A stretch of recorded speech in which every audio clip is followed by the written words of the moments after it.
मैंने आपने अगर दूसरा भेज दिया तो हाँ देखिए, समझ लो कि आपका बेटा है, आपके बेटे की और मेरे आज चीज जम रही है, बराबर, लेकिन उसके लिए कौन प्रिय है? उसका पिता यानी आप। मैं कितना भी उसके लिए अच्छा हूं, वो आपके कहने पे मेरे साथ आया है, लेकिन मैं अगर उसके सामने उसके पिता को गाली दूंगा तो बच्चा रुकेगा नहीं। वो बराबर है, वो क्या बोलेगा, तू तेरी मैं निकला, मेरे बाप को बोल रहा है तू। उसी तरीके से ये साधना करते टाइम कुछ वचन हुए रहते मेरे उन शक्तियों के साथ, या संकल्प भी किए जाते।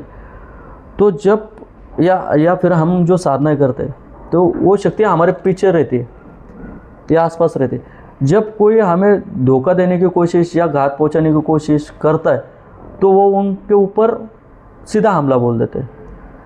कोई भी साधक, ऐसा नहीं कि मैं, कोई भी तांत्रिक अगर रहेगा तो उसके प्रोटेक्शन के लिए बहुत सारे शक्तियाँ होती है उसने जो सिद्ध की हुई। कोई शक्तियाँ ऐसी होती है वो आदेश देने के बाद जाती है, कोई कुछ को तो आदेश भी देना नहीं होता है। तो जैसे कि हम जो रुद्राक्ष सिद्ध करते हैं या फिर जिसको भेज देते हैं, तो पहले क्या करते हैं, इस व्यक्ति के नाम से यह रुद्राक्ष हम भेज रहे हैं, बराबर, संकल्प डाला जाता है। हाँ, फिर वो बोलकर पहले तो सिद्ध किया हुआ है तो वो निकल जाता है, वो वहाँ पे पहुँचेगा, वो यूज़ करेगा। अगर उसको नहीं अच्छा लगा तो वो वापस अगर भेज दिया, डुप्लीकेट भी भेज दिया, तो वो माँ के सामने आने वाले जो आपने जो चीटिंग की है वो मेरे साथ नहीं की, वो माँ के साथ की, वो माँ और आप देखते बैठो। बराबर है, ये टेक्निक है इसमें, बाकी कुछ नहीं है। और जो है ऐसा नहीं कि कुछ अलग कर रहे हैं, लोगों के कल्याण के लिए क्या कर रहे हैं, तो क्योंकि आगे चलकर उसका दुरुपयोग ना हो हर चीज़ का। किसी भी माँ के लिए मैं भी समान हूँ, आगे वाला भी समान है, लेकिन वो भी न्याय की देवता है, वो भी देखते हैं कि कौन क्या कर रहा है, कौन क्या कर रहा है। अभी गुरुजी सब लोग अभी चाहते हैं कि प्रोटेक्शन हो, और बाकी बहुत सारे लोग ऐसे भी हैं कि तंत्र मार्गी में आना भी चाहते हैं। कई लोग सीख भी रहे, और मार्केट से भी पता चलता है कि लोग बहुत सारी मेहनत करने के बाद बहुत सारा समय उनका निकल भी जाता है, फिर भी कुछ अनुभूतियाँ भी नहीं होती है। तो एक्चुअली में कैसे गुरु के पास जाना चाहिए, देखो, और कैसे पता चले कि हमने जो साधना किया है वो फलीभूत हुई है? देखो, कोई भी गुरु पहले किसी गुरु को या फिर किसी साधना देने वाले महाराज जो हो गया, तांत्रिक हो गया, या फिर कोई भी सन्यासी हो गया, मैं किसी को बुरा भी नहीं बोल सकता हूँ, क्योंकि वो उनके इष्ट जो होते हैं, जिन्होंने उनकी सिद्धि, उस व्यक्ति ने, उस साधक ने जिनकी पूजा करके साधना करके सिद्धि की प्राप्त की है, आगे वाले को देते टाइम भी वो उसको पूछ के ही देता होगा। बराबर। अगर आगे वाले की दिमाग अलग चल रहा हो सकता है कि गुरु के बारे में अगर अलग चल रहा, तो गुरु भी उसको सिद्धि थोड़ी होने देगा। पहली बात तो ये। दूसरी बात, हर कोई साधना में पूजा में बैठने से पहले से लेकर तो मंत्र जाप खत्म होने के बाद क्या करना है, उस टाइम पे मुद्रा कौन सी चाहिए, आसन कौन सा चाहिए, उसमें कितनी क्वांटिटी चाहिए। कोई तो साधना ऐसा है कि उसमें 121 ही मंत्र बोलना है, 412 ही मंत्र बोलना है। आप 413 भी किया, आपकी पूजा खत्म हो गई, कुछ फल नहीं मिलेगा। बहुत सारे कड़े नियम भी होते हैं। वैसे अगर जो व्यक्ति होगा या जो सीख रहा है, उसको पूरी तरह से उस साधनाओं की जानकारी होनी चाहिए। बराबर। और योग्य पद्धति से होने के बाद उनकी दो प्रकार से चलती है। एक तो सिद्धि, ज़्यादा से ज़्यादा लोग सिद्धि के पीछे पड़ते हैं। कोई लोग ऐसे रहते हैं कि वो प्रत्यक्षकरण की इच्छा व्यक्त करते हैं, या फिर कुछ चमत्कार हो जाए, मुझे जो शक्ति है उसकी अनुभूति हो जाए, या फिर दिख जाए, 1 सेकंड के लिए भी दिख जाए, और वो साधना करने के लिए बैठते हैं घर पे। अभी वो शक्ति तो घर में आ नहीं सकती। आ गए तो आपका परिवार है, वो आने का टाइम, बच्चे उठने का टाइम, आप पूजा में बैठ रहे, बीबी पीछे से आ रही है, अगरबत्ती जला के जा रही है, ऐसा नहीं होना चाहिए। वो जो साधना होती है, अगर एकांत की जो साधना करनी है तो आप किसी एकांत मंदिर देखो, या फिर एकांत जंगल देखो, या फिर एकांत नदी का किनारा देखो, वहाँ पे वो साधनाएं पूरी करो, और अकेले ही। अगर आपको आपके इष्ट के ऊपर विश्वास है तो अकेले ही करो, चमत्कार जरूर होगे। सिर्फ मंत्र योग्य होना चाहिए, विधान योग्य होना चाहिए। बराबर है। बहुत सारी साधनाएं है, मैं भी कर चुका हूँ। अभी आप ज़्यादातर कैसे कैसे साधनाएं सिखाते हैं, या ज़्यादातर लोगों की क्या रिक्वायरमेंट रहती है? है देखो, अभी के बाद मैं बोलता हूँ, ज़्यादा से ज़्यादा लोगों को अभी के लोगों को क्या चाहिए? एक फुल प्रोटेक्शन। कुछ मुझे लोगों के बारे में समझ आए, मेरे पास 4 पैसा आए, कुछ व्यवसाय के माध्यम से हो, बिजनेस के माध्यम से हो, या फिर किधर से भी कोई ना कोई वजह से, या फिर कुछ ना कुछ मेरा बिजनेस हो या फिर व्यवसाय हो, या फिर किधर से ना किधर से 4 पैसा आए और मुझे सिद्धियों की प्राप्ति होती रहे, मैं लोगों के मेरा हाथ से कल्याण होता रहे। 2-4 प्रकार की सिद्धि आए, वो भी कर दी तो वो भी चालू हो जाता है। हाँ, लेकिन अगर कोई बड़ी साधना करने की, ये भी बड़ी ही साधना है, ऐसा नहीं कि छोटी है। 4 एक साधना है, वो भी बड़ी है, तो मैं ज़्यादा से ज़्यादा वो लड़कों को सिखाता हूँ। वो भी साधना की जाए तो वो अपने जीवन को सही दिशा और दशा दे सके, तो उस तरीके से वो सिखाता हूँ। लेकिन अगर कोई साधक है, मुझे यही करना है, अगर मेरे ऊपर कृपा जिनकी है, अगर वो बोल रहे हैं इसको ये मत दे, उसका घात हो जाएगा, और आगे वाला तो शिष्य बोल रहा है कि मुझे दे, कोई भी शिष्य ने मांग कर कभी नहीं लेना चाहिए। जो गुरु देता है वो लेना चाहिए, वही लेना चाहिए। वो जो गुरु देता है वो हित के लिए है, और जो आप मांग के ले रहे हो कभी कभी अहित भी हो सकता है उससे। इसलिए गुरु जो कहेंगे, हाँ, यदि सीखना है तो गुरु जो बोलेंगे वही साधना करनी अच्छी है। हाँ, साधना करनी अच्छी है। तो ज़्यादातर कैसे कैसे साधना, ऐसा कौन सी साधना है जो कॉमन लोगों को अवेलेबल होती है, या माँ वो कर ले तो अच्छी हो जाए? हाँ, माँ भगवती के अनेक रूप है। अनेक रूपों में से कोई ऐसी, जैसे कि कोई ऐसी साधना है जो लोग घर पे भी बैठ के कर सके। कुछ साधनाएं है ऐसे, घर पे भी बैठकर वो उसकी सिद्धियों की प्राप्ति कर सके।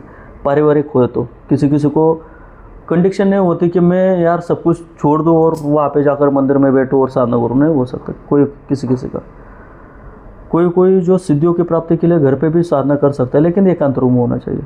ऐसे भी कुछ साधना है, माँ भगवती की साधना है, माँ काली की माता की साधना है, धन देवताओं की साधना है, जैसे कि धनलक्ष्मी हो गई, कुछ यक्ष हो गए, उनकी भी साधना है कि जो घर पे बैठ के भी कुछ मिले, सिद्धियों की प्राप्ति हो गई। और कोई जो उग्र साधनाएं होती है, अगर कोई मेरे शिष्य भी रहेगा उग्र साधना करने के रहेगा, तो मैं बोलता मेरे सामने थे, मैं आकर कर, क्योंकि आगे चल के कुछ कांड हो गया तो मैं वहाँ रोक सकूँ, या फिर कुछ भी उसको कंफ्यूजन हुआ तो कम से कम इतना तो लगता है गुरु जी है। हाँ, लेकिन जब साधना होती रहेगी तब मंदिर पे ही छोड़ के जाता मैं भी। मुझे मालूम है इतने टाइम में इसके साधना होने वाली है, क्योंकि मंदिर में साहिब चारों दिशाओं से कवच है, कोई दुष्ट शक्ति तो आ नहीं सकती। ये बुला रहे सिर्फ आएंगे, दगा नहीं करेंगे, इतनी गारंटी मुझे होती है। फिर भी ध्यान तो रहता ही है बच्चों के ऊपर। समझ लो हमने कोई धन प्राप्ति की साधना की और वो सफल हो गई, तो हमें कैसे पता चलेगा? कैसे होता है, जैसे कि कोई नाजिक का दत्त महाराज जी समझ लीजिए, दत्त महाराज जी का कोई साधक है, वो अभी आपका बेटा है, आपका बेटे का आपका स्वभाव मालूम है, या आपको आपका स्वभाव मालूम है, लेकिन आप दत्त महाराज जी की साधना अगर पूरी करते हो तो दत्त महाराज जी के गुण आप में उतर जाते हैं। बराबर गुण उतर जाते हैं, और गुण उतरने के बाद उसी तरह से सोचने की, समझने की, लोगों पे दया करने की, लोगों के ऊपर कृपा करने की आदत आपको हो जाती है। उसी तरह से जैसे कि जो धन के देवता है उनकी अगर कृपा हो जाए तो आप जिधर पे पैर रखोगे किधर ना किधर से तो आएगा ज़रूर, लेकिन जितने आपके औकात है या फिर आपका जितना उन पे विश्वास है उस पे सब खेल चलेगा। बराबर, ऐसी भी बातें होती है। और कोई लोग तो ऐसे भी है, धन के लालच में कुछ बुरी शक्तियों का भी इस्तेमाल करते हैं, जैसे कि कभी जिन हो गया और बहुत सारे लेकिन उनके गुण कैसे रहते, कोई कोई जो व्यक्ति रहते हैं, अभी मैं मेरी बात बोलता हूँ, पहले बहुत सारे संत भी देखे, जो छोटी बच्ची हो, औरत हो, तो वो उनको माँ के समान ही देखते, उनकी नज़र ही माँ के समान होती है उनकी। जो बच्ची भी रहेगी तो वो भी माँ है, या युवा अवस्था में वो होगी तो वो भी माँ है, और बूढ़ी भी रहेगी वो भी माँ है अपनी, बराबर। क्योंकि माँ भगवती का अंश उसमें देखते। ये गुण किसके हैं? माँ भगवती के गुण है, माँ भगवती के बच्चे के गुण है। मैं माँ भगवती को मानता हूँ, वो मेरी माँ है, लेकिन उनके बच्चे के गुण मुझ में। बराबर। दत्त महाराज जी की सेवा करोगे, सिद्धि प्राप्त करोगे, दत्त महाराज जी के गुण आप में उतर जाएंगे। दत्त महाराज जी का भी क्या ना क्या है, जैसे कि उनके भी शिष्य है, किसी भी दरवाजे में खड़े रहते थे नाथ जी, भिक्षाम देही माई, हाँ, अलग निरंजन भिक्षाम देही माई, बराबर। क्या आता था? माई आता था, माँ ही आता था, बराबर। क्योंकि वो जो गुण है वो उनके, अगर कोई गंदी शक्तियों का इस्तेमाल करता है तो उनको गंदी शक्तियों को क्या लगता है, उनकी हवस ही रहती है भरी हुई, बराबर। वो लोगों की सहायता करेंगे, लेकिन उसमें आप पहले अपने हवस देखेंगे, वो शारीरिक भूख की भी हो सकती है। हर स्त्री में उनको हवस ही दिखे। हवस ही दिखेगी। ऐसे बहुत सारे तांत्रिक भी है, मैंने भी देखे हुए हैं बहुत सारे तांत्रिक, उनको हवस ही दिखती, बाकी कुछ नहीं दिखता।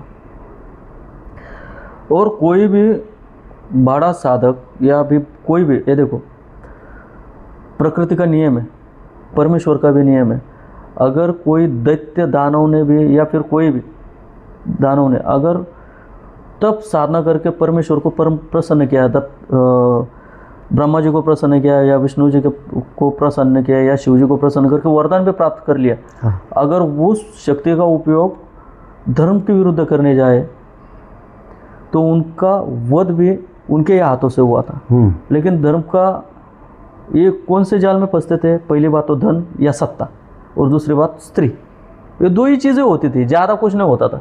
बराबर। एक स्त्री के कुछ तो, कोई तो देवी के पीछे पड़ेगा, या फिर किसी के तो पीछे पड़ेगा और मारा जाएगा, या फिर पैसों के, या फिर पूरा ब्रह्मांड मुझे जाए, मुझे परमेश्वर ही बनना है इस आशा में, वो मारा जाएगा। उसी तरह से अभी का भी वही है। अगर आप सिद्धि प्राप्ति कर कितनी भी कर लो, वो सिद्धियाँ या शक्तियाँ आपसे छुटकारा पाने के लिए कभी कभी अगर आप का दिमाग संतुलित नहीं है, या फिर आप उसका गलत उपयोग करने की कोशिश कर रहे हैं, या फिर उसका उपयोग लोगों के अहित के लिए कर रहे, तो वो शक्ति भी आपको घुमाएगी। आपकी सिद्धि आपको ऐसे जाल में फंसाएगी कि आप पूरी तरह से तहस नहस हो जाए। जैसे मैंने आपको बोला, दैत्यों ने भी वरदान ले लिया लेकिन फंस तो गए। जैसे कि कोई बहुत सारे बड़े बड़े साधक इसमें फंसे हैं। जब आप उसकी सिद्धि बड़ी हो जाती है और उसके पास कुछ कलाएं बड़ी आ जाती है, तो और उसे गर्व लगना लगता है कि मैं परमेश्वर हूँ, मैं देवता हूँ, मैं खुद भगवान हूँ, तब लीला चालू होती है परमेश्वर की। बराबर। तब वो ऐसा जाल बुनते हैं, एक तो कुछ सत्ता के इसमें फंसाइए, या फिर औरत के, यानी औरत की, यानी कैसे अपने आप उसके पास औरतें जाना शुरू हो जाएगी, या फिर ये किसी के पीछे पड़ जाएगा और ऐसा लटक जाएगा, बात ही खत्म, उसकी पूरी सत्ता भी खत्म, वो भी खत्म। राक्षसों के साथ भी वही हुआ था ना। इसलिए जब भी साधक साधना करे या फिर सिद्धियों की प्राप्ति करे, सबसे पहले और सबसे महत्वपूर्ण बात है, सामने अगर कोई स्त्री आती है तो उसको माता समान ही समझो। और जब आप सिद्धि प्राप्त कर लोगे, अभी बहुत सारे साधकों के पश्चात ये भी हुआ है, जिंदगी भर ये लड़के उस औरत हो या किसी के पीछे पड़ते रहे, कभी उसने भाव नहीं दिया उस लड़के को। और जब ये साधना करने बैठे, जैसे कि राजा को सिद्ध कर रहे, भैरव जी को सिद्ध कर रहे, या फिर कोई भी बड़ी शक्ति को सिद्ध कर रहे, तो उसके सामने प्रजा बहुत रहती है। हाँ। भूत रहते, प्रेत रहते, दैत्य रहते, दानव रहते, कोई भी रहते, तो उनको पता चलता है अगर इसने इस शक्ति को, हमारे राजा को अगर सिद्ध कर लिया तो कल हमें भी झुका सकता है ये। बराबर। तो वो क्या करते, एक जाल बिछाते। तभी साधना के दौरान वही लड़की या फिर कोई भी औरत अपने आप खुद ब खुद उसके पास आ जाएगी। अगर उस टाइम पे वो फंसता है तो उसकी साधना खत्म। यानी कि वो जिस भी देवी देवता की साधना कर रहा है, जिसका भी साधना कर रहा है, वही ऐसा माहौल बना रहे कि जिनकी साधना में विघ्न या बाधा पैदा हो। और ये सत्य है, ये पहले से ही चलता आ रहा है। जब भी साधना, कोई ऋषि मुनि भी तब साधना में बैठे रहते थे, तब वहाँ पे कोई ना कोई अप्सरा या गंधर्व आ ही जाते थे। वही है। लेकिन उसमें से कोई, आपने पुराण भी पढ़े रह गए, बहुत बड़े बड़े महर्षि भी इस जाल में फंसे, हजारों साल तक की हुई साधनाएं भी इसमें बह चुकी है। तो इससे सबसे बड़ी बात है कि संतुलित रहे और आगे वाली स्त्री को अपनी माता समान, अपनी निगाहों से, अपने दिल में यही सोचे कि ये मेरी माता है, माता समान है। जैसे कि परमेश्वरी है वो। हाँ, आपके जीवन में आप पारिवारिक हो, मैं भी पारिवारिक हूँ, मैं ऐसा नहीं कि सन्यासी हूँ, मेरा भी परिवार है, सब कुछ है। लेकिन मैं ये, इसलिए मैं मेरा खुद को कभी संत नहीं बोलता, क्योंकि मैंने त्यागा है, बहुत सारा कुछ त्यागा है।